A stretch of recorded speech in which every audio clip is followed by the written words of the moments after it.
நீங்க மெய்யழகன்ல எங்க அழுதுட்டீங்க? படமா எடுக்கிறப்ப, டைரக்டரா படம் பார்க்குறப்ப வேற மாரி இருக்கும். ஆ சும்மானா சுவிட்ச் ஆன் பட்டன்ல பார்ப்போமே! அப்படின்னு ஒண்ணு பார்ப்போம்ல.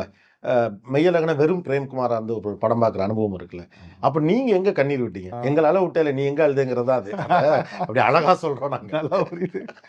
ஒவ்வொரு தடவையும் ஒரு ஷாட்டுக்கு அழுதுட்டே தான் இருக்கேன். அது ஏன் அது நிக்க மாட்டேங்குதுன்னு எனக்கு தெரியல.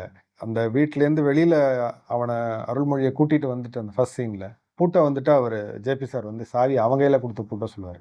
ஸோ அந்த கதவ இழுத்து சாத்தும்போது அப்படியே உள்ள இருட்டாகும். சவுண்டு மட்டும் கேட்கும். பூட்டுற சவுண்ட் பூட்டுற மட்டும். சவுண்டு. உண்மையாவே அந்த வீட்ட காலி பண்ணும்போது அப்படிதான் நடந்துச்சு. ஆ. எல்லாம் வெளில வந்துட்டோம். திங்ஸ் எல்லாம் ஏத்தியாச்சு.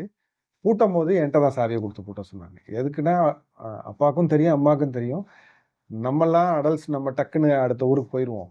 இவன் தாங்க மாட்டான் அப்படின்னு சொல்லி, இவனுக்கு ஒரு ஒரு க்ளோஷர் வேணும்னு சொல்லி என்ன பூட்ட சொன்னாங்க.